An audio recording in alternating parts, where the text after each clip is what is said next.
Dans cette fiole se trouve peut-être le secret de la longévité.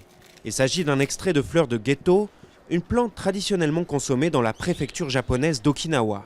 Selon ce scientifique, la région lui doit son ancienne réputation de championne du monde de l'espérance de vie.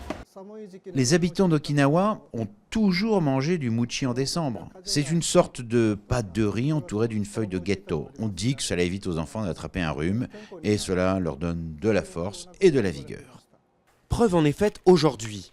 En menant une expérience sur des vers, les chercheurs de l'université des Ryukyu ont découvert que ceux qui étaient exposés au Geto vivaient près d'un quart plus longtemps que les autres. Le professeur espère que ces travaux remettront cette plante au goût du jour. Aujourd'hui, les jeunes mangent beaucoup trop de fast-food. L'espérance de vie est en train de baisser considérablement. On parle même de maladie sociale. C'est pourquoi moi, je pense très sérieusement qu'il est grand temps de renouer avec les traditions culinaires de cette région. En effet, à Okinawa, les steakhouse, les stands de bagels à emporter ou les tacos mexicains sont partout. 19 000 militaires américains sont stationnés sur l'île et leur mode de vie a en partie déteint sur les locaux. Le taux d'obésité est le plus élevé de l'archipel chez les hommes.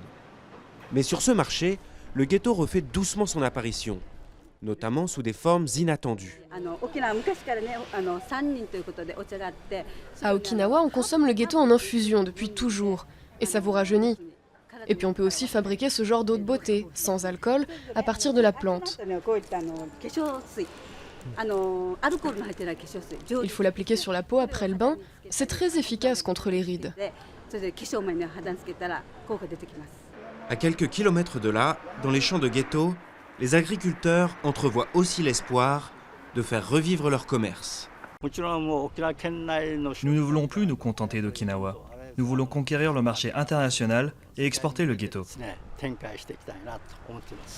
Cet élixir de jouvence n'est peut-être pas la seule raison de l'espérance de vie exceptionnelle des habitants d'Okinawa. Mais il pourrait bien redonner un coup de jeune à l'économie locale.